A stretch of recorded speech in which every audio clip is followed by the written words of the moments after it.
I would like to talk about what is a sensory condition. Are you looking for a powerful way to transform as an actor? In this video, I will get you more specifically acquainted with a very important layer in the craft of acting that should never be forgotten: the sensory condition. I will break down what a sensory condition is, how it works, why it is an important tool, and how you can integrate it into your process to help you transform as an actor. So, what is a sensory condition? A sensory condition refers to an imagined physical, environmental reality that your character is connecting to, as well as a manifestation of your character's internal life.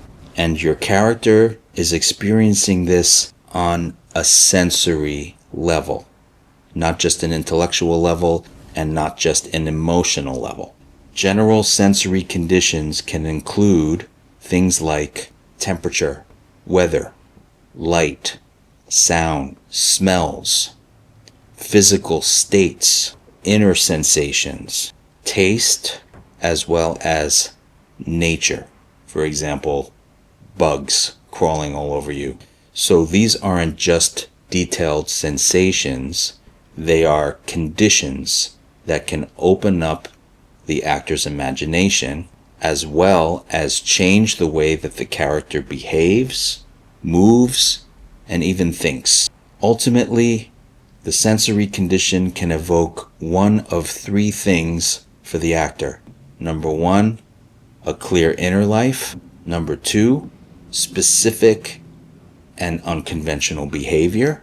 And number three, an element of character.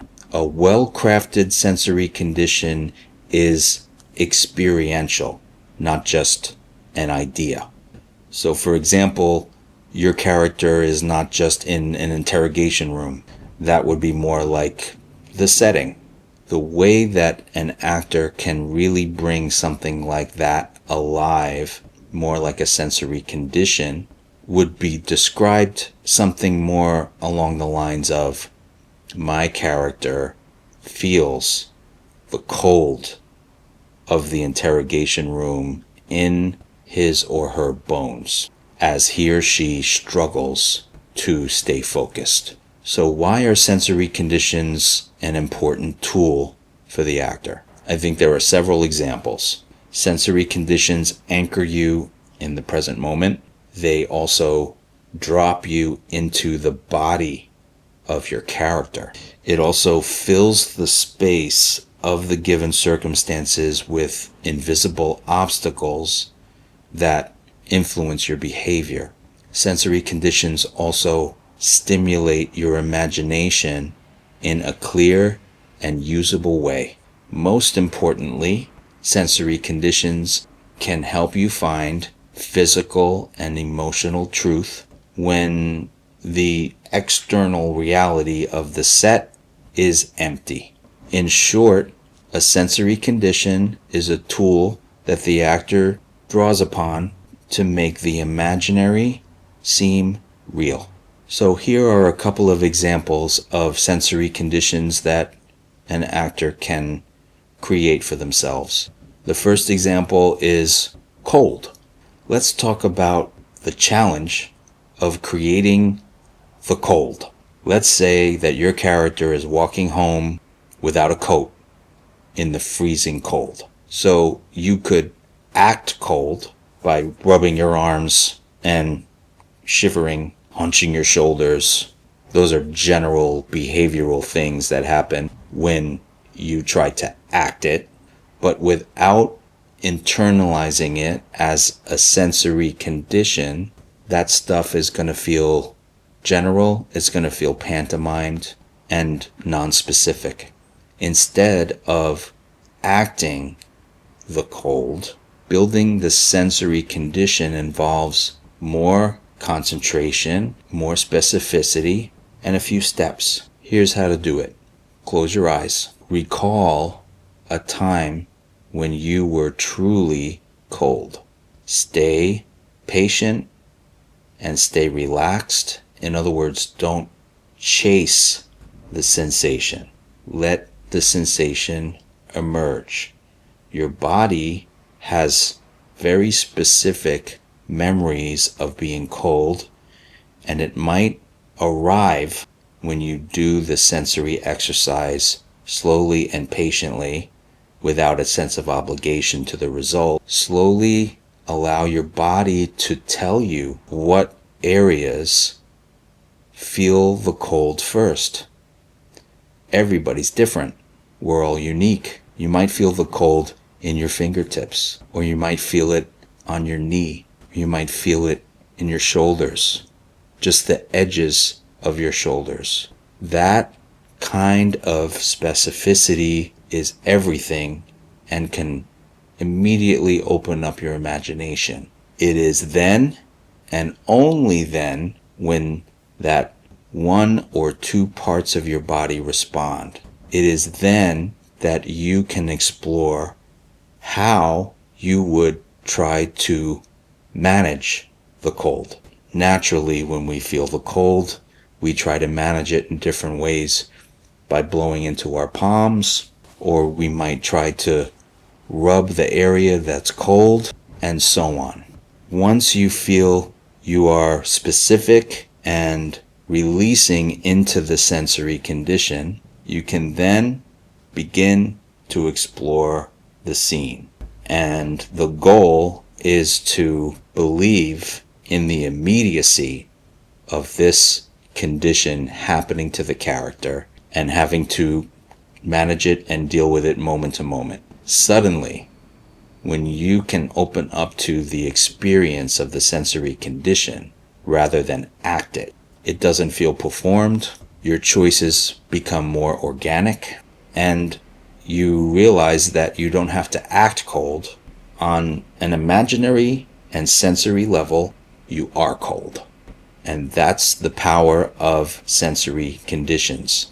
As always, with the craft of acting, sensory conditions can and should be practiced. So here's another example. Sensory conditions can also be emotional catalysts. Now here's a powerful thing about the mysteries of the acting craft.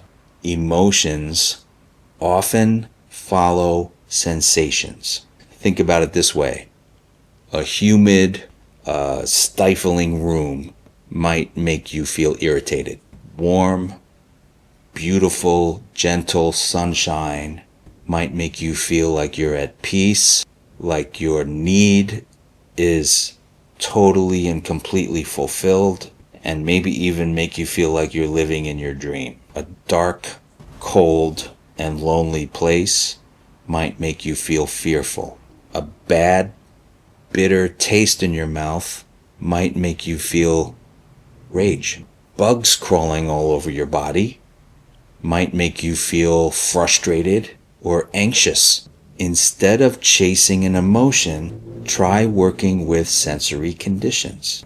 It helps you stay creative, it helps you stay relaxed, and the emotions arrive on their own.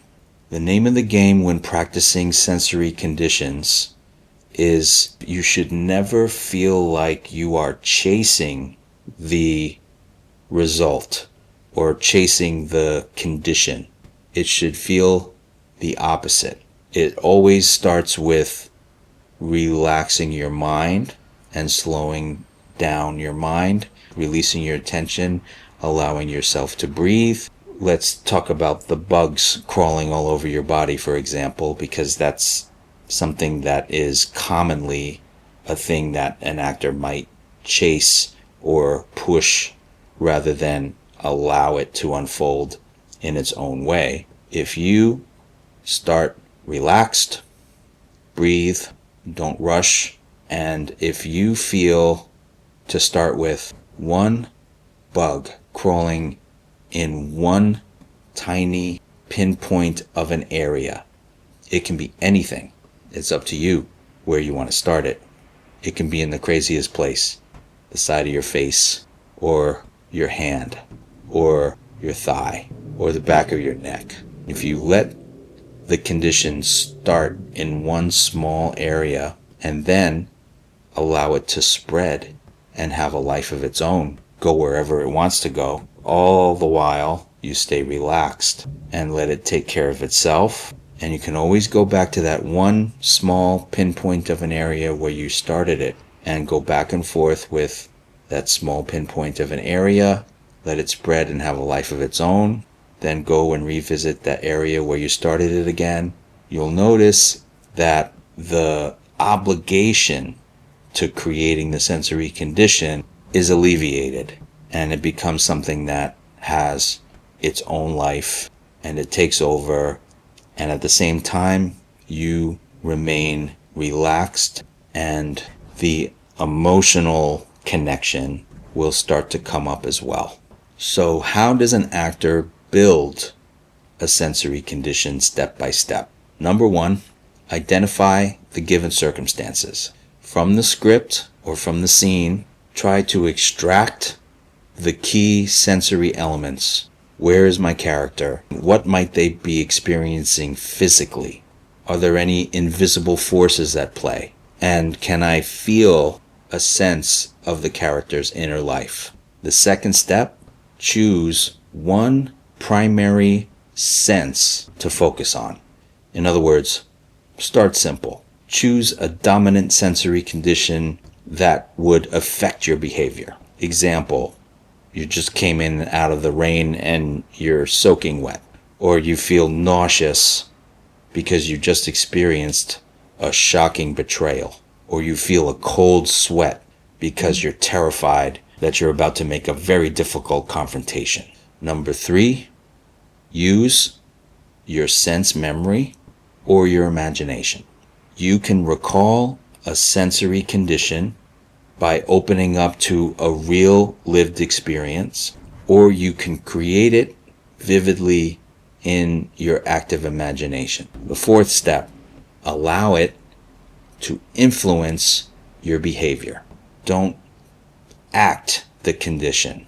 Stay relaxed, stay patient, and let it inform your breathing and your body. Ask yourself, what physical adjustments am I compelled to do to deal with this condition? How does this condition affect how I speak? And then, what does this condition do to my emotional state? What am I aware of there? The fifth step, layer the condition with your objective and the lines. Once the condition is alive in your body, slowly but surely, layer in the scene's text and your objective and the relationships. You'll notice how the condition begins to shape everything. Give yourself the space to explore what it feels like to speak through the sensory condition. So here's how sensory conditions can transform the actor. When you learn how to incorporate sensory conditions in your craft, your work becomes embodied. In other words, you're not just thinking your way into the scene, you're living it. Spontaneous. Your behavior becomes more unpredictable and fresh and unique. It adds texture. Even in stillness, there's dimension and depth. It helps create presence. You're no longer acting in your head, and it helps you stay connected because you're no longer acting, you're being. In conclusion, sensory conditions are a subtle yet potent part of the acting process. They anchor you in the world of the character. If an emotional preparation helps you get into the scene, if objectives help drive your character's intention, then sensory conditions help keep you grounded in the body of your character. Remember, the invisible world is just as important as the visible world. Trust your senses, and they will lead you to the truth. If you enjoyed this video, please give it a like and subscribe for more videos like this one. Click on the description below for links to our website and to learn about the new collective and our private coaching membership. Thanks for watching. See you on the next one.